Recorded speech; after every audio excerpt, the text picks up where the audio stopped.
it with a partner, and we're 50-50 in the business, and she was very experienced in marketing, working on the agency side of marketing, and it was a marketing agency.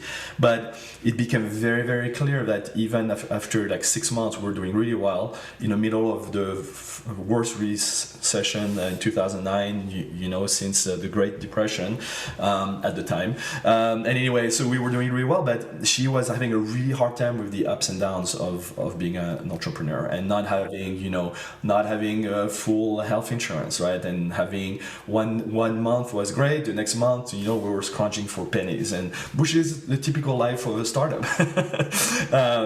And especially in the service business. And so yeah, so she, after a year plus, she decided that she wanted to go back to the corporate world. And that, so she went to a very large, very established type of agency, and I continued, on, because that's what I do, and that's what I like doing. So not everybody's cut for that, right? I mean, and people have to be honest with themselves. They have to do a self-assessment. It's like, is that the right kind of life for me?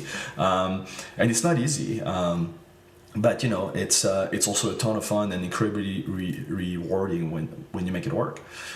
Yeah, I think back in the day when we talked about being an entrepreneur, it was about controlling your schedule and your outcomes for the day and everything like that. But what I've come to realize, at least in the last 2 years, is that because of Zoom and all these other great tools and a pandemic that we're all dealing with, we've learned how to become business people in a traditional you know sense of working for a corporation, but yet we get to do it at home on our own time with our Mhm. Zoom tools and our computers. Yeah.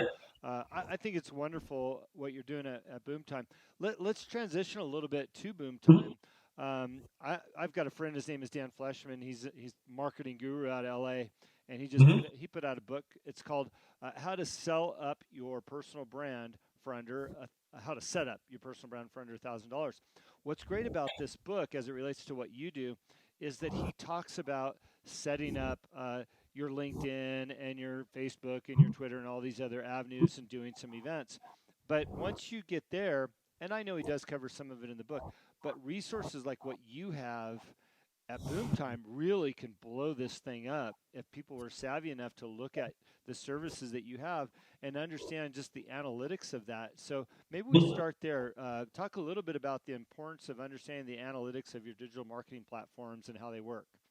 Yeah, so it's definitely critical. And as I mentioned before, it's in the digital marketing space. It's pretty easy to find the right type of data to tell you how well or poorly your campaigns are doing. Everything is very trackable, and even more so today than it was at the beginning of digital marketing. But it's critical. One of my mentors mentioned to me, like that was literally 25 years ago, probably. He said, "Look, if you cannot measure it, you cannot manage it." And so what we do with all our clients is that we set KPIs, key performance indices, which vary widely across all our clients, because they have different objectives, they have different strategies, or we put together different strategies for them, and therefore we have to monitor them based on different types of KPIs. But setting those KPIs and tracking to them, monitoring what's going on, is critical, because if you don't have a goal, and if you don't measure towards that goal, you'll never be able to tell whether what you're doing is working or not. That's simple. But it's simple, but it's also kind of cumbersome, right? And it's also kind of a chore for a lot of the people that we work with. That's why an agency comes in, right? We've done it, like it's like the farmers insurance ad, right, on the TV. It's like we've seen it all, right? And we have seen it all pretty much. And so and we know what to do, we know what works, we know how to measure it. We can tell, looking at the analytics, whether it's working or not, what is not working and why it's not working, which is critical too, because you have to extract. You don't look at the numbers. You don't look at the numbers just to look at the numbers. You look at the numbers to figure out whether something is working or not, and also to try to ferret out why it's not working, so you can adjust. And the beauty of digital marketing is that you can adjust relatively quickly. So analytics are critical for sure. That's the kind of a non-negotiable for us on my team. If you don't know how to look at analytics, interpret them, and create stories out of that and tell our clients what they need to change, then you don't have a place on our team. So that's easy. So yeah, that's really critical. And I think you had another question. I think I lost my train of thought a little No, it's bit. okay. I spent some time on your website this morning trying to understand exactly all your offerings. What I love about your website and what you guys do at your company is I might be really good at creative and I might have the most beautiful widget that I've come up with, but how do I sell that? How do I get that out into the Yeah. market? And what was really cool about your website is that you have several areas. I'd love for you to talk about it, like, for example, network, connect, communicate, launch, register, strategize. But Yeah. within those, I noticed, like, okay, if I want to pay for this service, it had like a starter plan, an Mhm. advanced plan, a pro plan. You've given so many options for people to take their business to the next level. You Mhm. don't see that very often, and you're very transparent with your pricing and what's offered. And Yeah. I'm not here to sell people on your stuff, but what I love about it is you've given people an option to take their widget to the market with a menu of ways to Mhm. do that. So please Yeah. tell us a little bit more about how you integrate that and how you guys work. Yeah. So, first, I think I'm glad you hit on a couple things that are super important for us at Boomtime, that are part of our core values and our mission is that we are transparent, right? I've looked at many agency websites. I've built agency websites. I've had my own agencies. And this is one of the very few agencies that I've seen that actually publishes its prices. So that's very critical. What you see is what you get with us, and we want it to be that way. The other thing that you pointed out, which is interesting and very important to us, is that we love to educate, and the digital marketing space today is incredibly complicated. There is, I think, last count, over 40 different subtypes of digital marketing that you can do. Think about influencer marketing, SEM, SEO, PPC campaigns. You can do influencer marketing. You can do content marketing, email marketing, and all of this. I mean, there's literally over 40 of these, right? And so it's pretty much impossible for anybody who is not like a digital native, right? Like a lot of these entrepreneurs are not, as you mentioned. Some of them are older, some of them are not necessarily digital natives, to understand exactly how all of it is working. So what we do is, like, we spend a lot of time educating.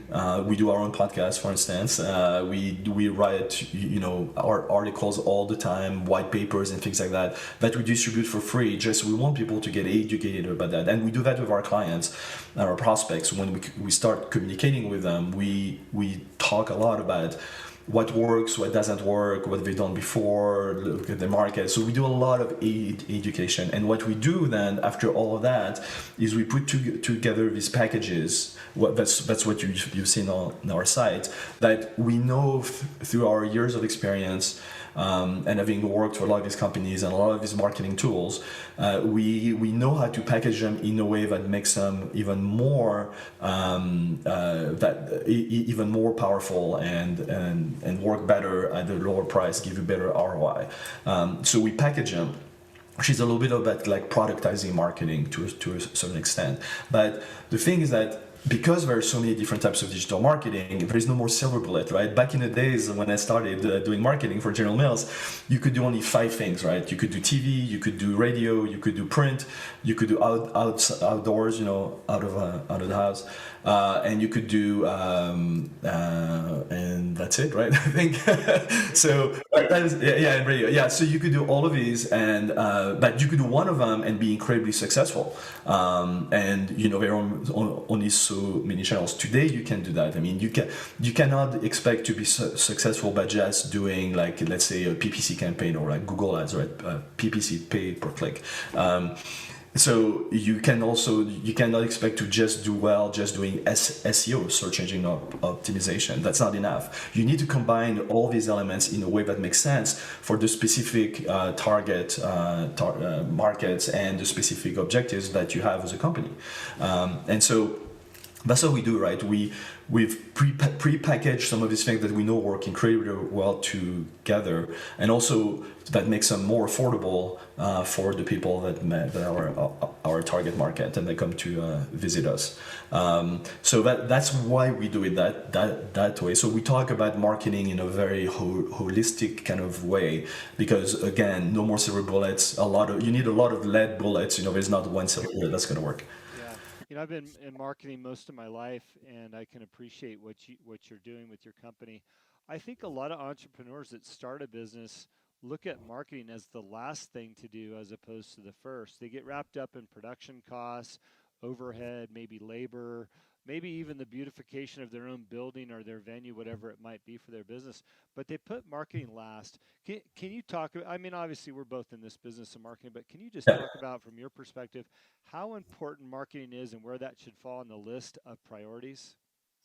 Yeah, well, again, it's all about, it's going to vary by company, but it's interesting. About 6 months ago, I did a podcast like this, guest podcast, where we talked about, how strategic marketing needs to be for a company. And it's, in my point of view, a little bit biased, of course, but still, after all these years of doing marketing, 35 years of doing marketing, it is definitely one of the key pillars of your strategy as a business.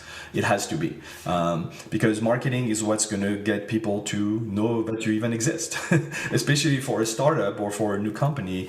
That's a very top of the funnel, right? You need to be found. You need to be people need to be aware of you. So building that awareness, there is only one way to do it, and it's marketing.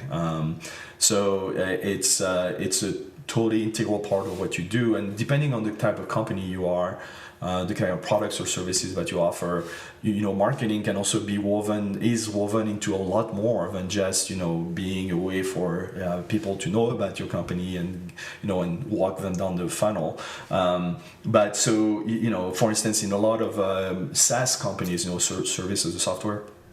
Sorry, software as a service. It's morning in New Mexico. SaaS companies, the product become its own marketing tool. So product and marketing have to work incredibly closely, because you can do a lot within your product to market it, on top of additional external marketing tactics. So marketing is critical, and there's no doubt about it. And if you don't think about marketing, and marketing as we talked about, includes a lot of things. So you need to think about your branding. How do you position yourself? How do you differentiate yourself from your competitors? If you're a brand new product or a brand new service that doesn't exist, how do you communicate that, and so on. And so all of that is part of marketing. And if you don't do that right, it's not gonna work. Yeah, what's interesting is, and I do some small business consulting, I've seen brands launch without any marketing, against my better advice. And I think people get a false sense of success or security early on, because oftentimes, if you launch a new product and it's interesting enough, it might get pulled off the shelves. So you'll see a spike in business when you launch, and then that's going to slow down. And maybe you might see a second spike because that retail venue is going to replenish what was pulled. But eventually, those spikes wear away because there's no reason for consumers to pull it off the shelves anymore. And I think oftentimes they get lost in this false sense of success early without the right marketing plan. Can you talk about the longevity of marketing and why it's so important that you have a well thought out long term plan? Yeah, so look, I think you mentioned something that's very interesting, especially for an ex-CPG guy like me. Where you saw exactly those types of products. I mean, my first job was launching Yoplait Light yogurt. The first aspartame yogurt ever, right? And so, and we did incredibly well the first 6 months. Like we beat all the records at General Mills. General Mills had never had a product launch like that, and it was like amazing or whatever. And after a year, our sales started to dip because the novelty aspect was not there anymore, and what all the stuff we had done marketing wise to get it there, we're past their sell date, like a yogurt. And so that's what you have to think is that there's a product life cycle, right? And or a company, in some cases, a company life cycle, and your marketing has to be tailored to where your product or your company is at in its life cycle. So after, it's like new restaurants, which in LA happened a lot, right? There was always a brand new, the greatest new restaurant in LA, and they would do incredibly well for a few months, and then and some of them would fail after 3 months, after 6 months, after having been written up, having like a line of people outside the door, like trying to get in, and 3 months to get a reservation and whatnot. And then they would stop doing what they did, and the novelty aspect like faded out, and then they're gone. So it's the same with marketing.